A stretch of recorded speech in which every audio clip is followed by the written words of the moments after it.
के साथ और इस बुलेटिन की शुरुआत करेंगे। सबसे पहले बात मनी लॉन्ड्रिंग मामले में गिरफ्तार आईएएस अधिकारी पूजा सिंघल को ईडी के विशेष न्यायाधीश पीके शर्मा की कोर्ट में आज पेश किया जाएगा। आज पूजा सिंघल की रिमांड अवधि पूरी हो रही है। मालूम हो कि 9 मई 2022 को पूजा सिंघल को ईडी की टीम ने गिरफ्तार किया था। अब तक उन्हें 3 बार रिमांड पर लिया गया। पहली बार 5 दिन, दूसरी बार 4 दिन और तीसरी बार 5 दिन के लिए रिमांड पर लिया गया था। आज 14 दिनों की न्यायिक हिरासत भी पूरी हो जाएगी। नियमों के मुताबिक कोर्ट में पेशी के बाद आज पूजा सिंघल को होटवार जेल भेजा जाएगा। 14 दिनों तक ईडी ने लगातार पूजा सिंघल से पूछताछ की है। इस दौरान उनका सीए सुमन सिंह कई जिलों के डीएमओ से आमना सामना कराया गया। पूछताछ में ईडी को कई अहम सुराग मिले, जिसके आधार पर ईडी ने जांच का दायरा बढ़ाया। हर दिन मामले में नए नए तार जुड़ने लगे, खुलासे होने लगे और जो अवधि है रिमांड की वो आज पूरी हो रही है। कोर्ट में पेशी के बाद पूजा सिंघल का ठिकाना होटवार जेल। कई अहम सवालों के जवाब ईडी ने पूजा सिंघल से पूछे, कई जानकारियां हासिल की और अब रिमांड की अवधि पूरी। कोर्ट में पेशी के बाद होटवार जेल नया ठिकाना पूजा सिंघल का। तो कहते हैं कि जब भ्रष्टाचार के बलबूते आप शीशे के महल को बनाते हैं, वो महल काफी कमजोर होता है, कभी भी टूट सकता है, कभी भी ढह सकता है, क्योंकि वो महल जो भ्रष्टाचार के बलबूते खड़ा किया गया है वो काफी खोखला होता है और जिसका जीता जागता उदाहरण पूजा Singhal and company.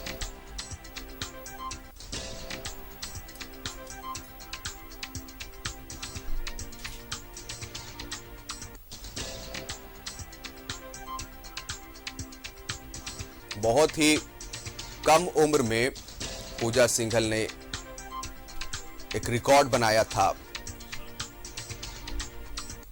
IAS qualify की थी और वहां से जो एक रास्ता था देश सेवा का, शायद पूजा सिंघल वो भूल गई। बहुत कम उम्र में आईएएस बन जाना, बहुत कम उम्र में भ्रष्टाचार के आरोप में घिर जाना। सहयोगी शाहनवाज हमारे साथ इस समय लाइव जुड़ रहे हैं। 3 बार रिमांड में लिया गया ईडी की तरफ से शाहनवाज पूजा सिंघल को और रिमांड की अवधि पूरा हो रही है 14 दिनों की। और नया विशेष कोर्ट जो है ईडी का, उसमें पेशी के बाद जो अब नया ठिकाना है पूजा सिंघल का होटवार जेल होने जा रहा है। कहा जाता है कि भ्रष्टाचार के बलबूते आप जिस आशियाने को खड़ा करते हैं शाहनवाज, काफी खोखला होता है और इसका उदाहरण पूजा सिंघल एंड कंपनी।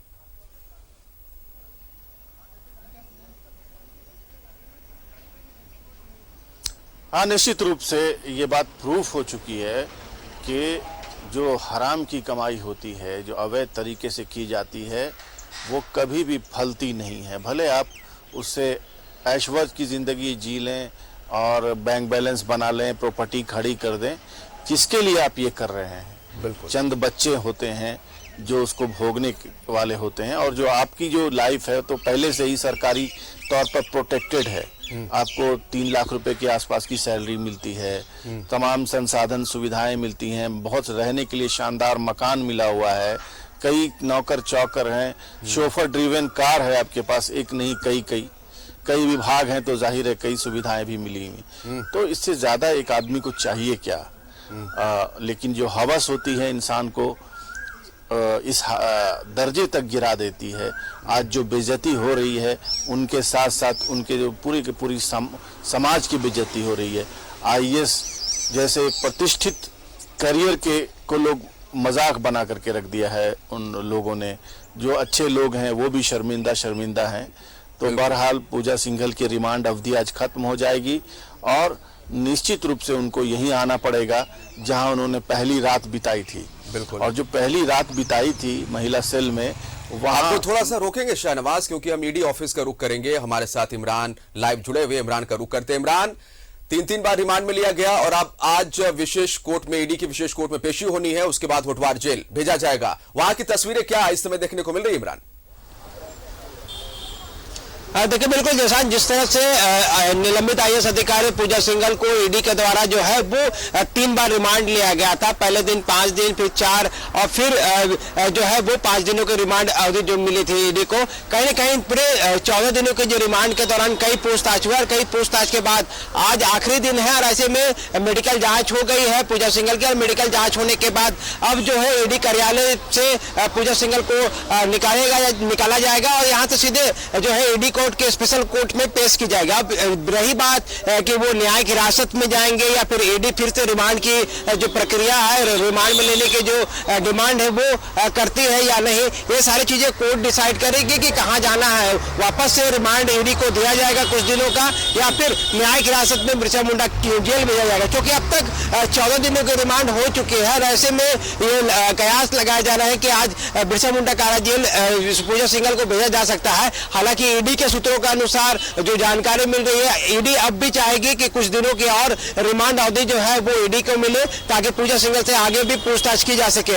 इस पूरे मामले को लेकर के जिस तरह से लगातार कई सूत्र जुड़ते रहे, कई नाम जुड़ते रहे, चाहे विशाल चौधरी हो जो कि कल काफी गहमा गहमी देखने को मिली, इनके कई ठिकानों पर छापेमारी की गई, इसके साथ साथ कई उनके फैक्ट्री और अन्य कागजातों की जांच की गई। तो पूरे रात तक जो जानकारियां हासिल की गई थी ईडी के द्वारा, उस पर अब ईडी की जो टीम है वो काम कर रही है। उम्मीद है कि देर शाम तक कई चीजें जो है वो अपडेट होगी। रही बात ईडी कार्यालय की, तो सुबह से ईडी कार्यालय में साहिबगंज के डीएमओ और साहिबगंज के डीएमओ के साथ साथ मेडिकल की टीम यहाँ पे पहुंची थी, जहां साहिबगंज के डीएमओ से लगातार तीसरे दिन पूछताछ ईडी कार्यालय में हो रही है। तो वही मेडिकल जो टीम यहाँ पे पहुंची थी, उन्होंने पूजा सिंघल की जांच किया। जांच के दौरान जो जानकारी देते हुए बताया कि पूजा सिंघल बिल्कुल पूरी तरीके से स्वस्थ है और विशेष रूप से उसे जो दवाइयां लिखी गई थी वो दवाइयां वो लगातार रेगुलर ले रही हैं। हालांकि आज उनका रिमांड की अवधि समाप्त हो रही है, तो कहीं न कहीं न्यायिक हिरासत में भी जा सकती है। थोड़ा चिंतित और जो है वो उसे तनाव मुक्त दूर करने के लिए मेडिटेशन करने का जो सलाह है जो है वो देते हुए नजर आ रहे थे। फिलहाल ईडी कार्यालय की बात करें तो बिल्कुल अभी जो है इस जगह पर साहिबगंज के डीएमओ और मेडिकल जो टीम आई थी वो यहाँ से लौट चुके हैं, लेकिन साहिबगंज के डीएमओ से लगातार पूछताछ की जाए। पूछताछ के जो आधार है वो कई है, ऐसे कई चीजें हैं जो पिछले दिनों जब्त किए गए थे, चाहे वो डिजिटल डॉक्यूमेंट के हिसाब से बात करें या फिर मोबाइल फोन, लैपटॉप, टैब सहित कई चीजें बरामद की गई थी। और इसी के दौरान जो है वो कई चीजें जो है उसमें छन करके निकल के आज सामने आई थी, जिनके कॉन्टैक्ट नंबर निकले थे वो सारी चीजें यहाँ पर सामने दिखाई दे रही थी। तो ऐसे में तमाम सवालों के जवाब जो आज पूजा सिंघल के साथ बैठा करके जो साहिबगंज के डीएमओ उनसे हो रही है, चूंकि अब बेहद कम समय बचा है, चूंकि पूजा सिंघल को कोर्ट के लिए भी रवाना किया जाना है और ऐसे में वहां उनसे ज्यादा से ज्यादा पूछताछ हो सके इस पर फोकस की जा रही है। तो उम्मीद की जा रही है कि आज साहिबगंज के डीएमओ से कड़ी पूछताछ की जाएगी। कड़ी पूछताछ के दौरान कई सवालों के जवाब को खंगाला जाएगा।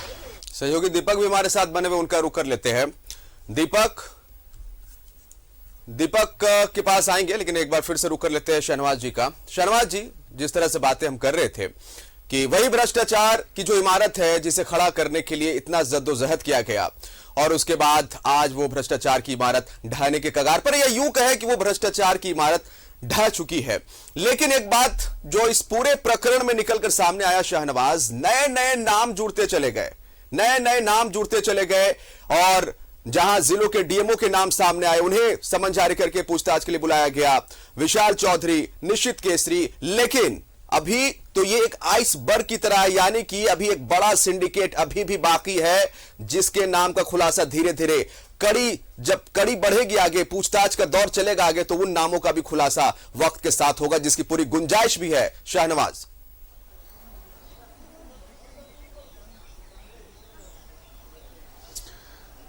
देखिए, ईडी की जो जांच है वेल स्क्रिप्टेड है, वेल रिसर्च्ड है और ऐसा लगता है कि उन लोगों ने पूरी तरह से तैयारी करके, रिसर्च करके, जासूसी करा के और तब जाकर के हाथ डालने का पूरा फैसला किया है।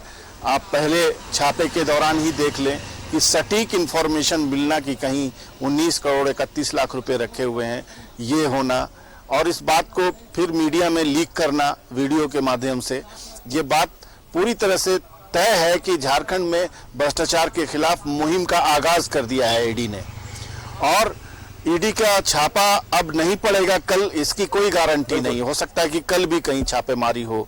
और ये बात भी पहले से जानते थे लोग कि जितने भी बड़े बड़े आईएएस अधिकारी हैं, और खास करके उन विभागों में जो मलाईदार विभाग कहे जाते हैं, जहां ठेके पट्टे बहुत होते हैं, हजारों करोड़ रुपए जहां से खर्च किए जाते हैं, वैसे 3-4 विभाग होते हैं झारखंड में हैं, और हर जगह होते हैं। लेकिन झारखंड में तो आप जानते ही हैं कि शुरू से ये परंपरा चली आ रही है।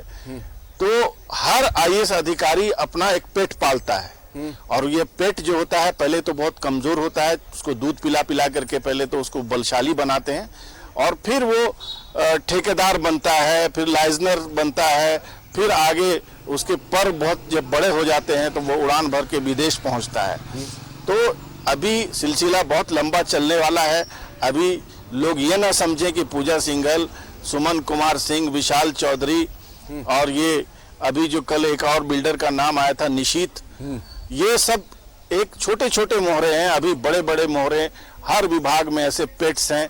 आप जाएं, आप अगर नॉर्मल आदमी हैं, सामान्य आदमी हैं, तो बड़ी मछलियां भी जो इस पूरे सिंडिकेट में, इस काली कमाई में पूजा सिंघल का साथ जिन्होंने दिया, वो भी बहुत जल्द ईडी के जाल में फंसेंगी। आप तक हम फिर आएंगे आपके पास, लेकिन ईडी कोर्ट से हमारे साथ दीपक हमारे सहयोगी जुड़ चुके हैं। 14 दिनों का जो रिमांड है, 5 दिन फिर 4 दिन, 3 टर्म में लिया गया ईडी की तरफ से, और अब ईडी कोर्ट में पेशी के लिए पूजा सिंघल को लाया जाएगा। दीपक, पूरी जानकारी चाहेंगे, आप इस समय ईडी कोर्ट में मौजूद है।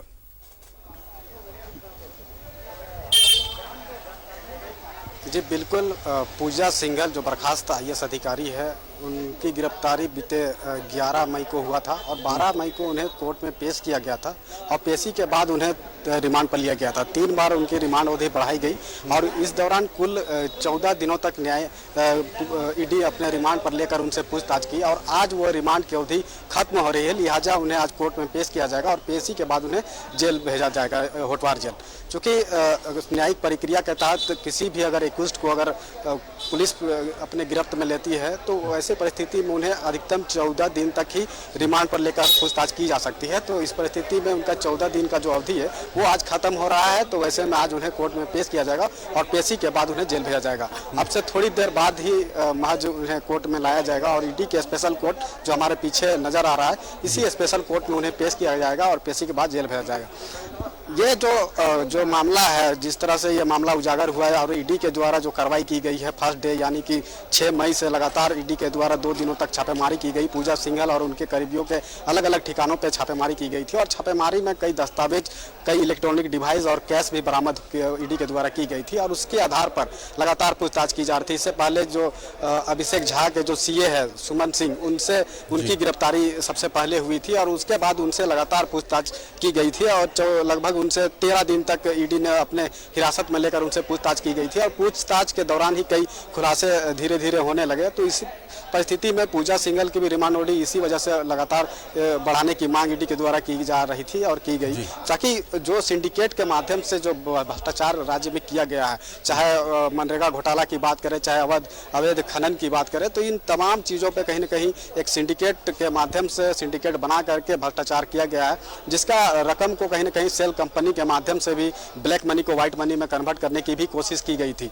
आपने देखा होगा कि कल ही 2 जगह पे छापेमारी हुई, 2 लोगों के अलग अलग ठिकानों पे छापेमारी हुई थी, और वहाँ भी कई दस्तावेज हाथ लगे हैं ईडी को, और उसके बाद उससे पूछताछ करेगी, तो पूछताछ के बाद हो सकता है भी और भी कुछ लोगों के नाम सामने आ सकती है। तो जिस तरह से ये जो कार्रवाई कल हुई है, खासतौर पर अगर बात करें तो जो साहिबगंज के जो डीएमओ है, उनसे जब पूछताछ ईडी ने की है, तो पूछताछ करने के बाद ही इस बात का ईडी को लगा कि इसमें और भी लोग हैं, जिससे के बाद पूछताछ में ये बात जब सामने आई, तो उसके आधार पर कल जो छापेमारी की गई, और छापेमारी में कई दस्तावेज हाथ लगे हैं, और कई बैंक के पासबुक भी हाथ लगे हैं, और उसके आधार पर आगे पूछताछ की जाएगी। उसके बाद देखने वाली बात होगी कि आने वाले समय में और भी कुछ तरह से लोगों का नाम सामने आ सकती है। लेकिन जिस तरह से ये जो कार्रवाई ईडी बिल्कुल, तो आने वाले वक्त में और भी लोगों के नाम सामने आएंगे, पूरी उम्मीद है। और कल ही देखा गया था कि विशाल चौधरी के घर के बाहर कैसे कचरे में कई कागजात को ठिकाने लगाने की कोशिश की गई थी। एप्पल का आईफोन भी कचरे में फेंका मिला था,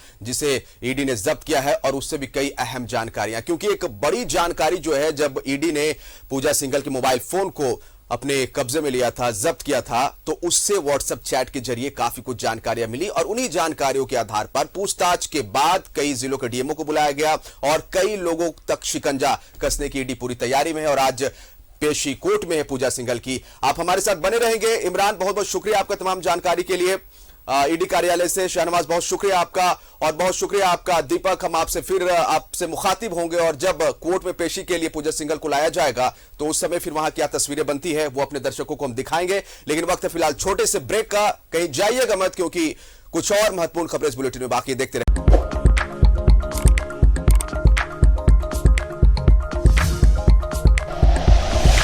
like and share videos, subscribe करें हमारा चैनल और प्रेस करें बेल आइकॉन। न्यूज़ 11 भारत, सच है तो दिखेगा।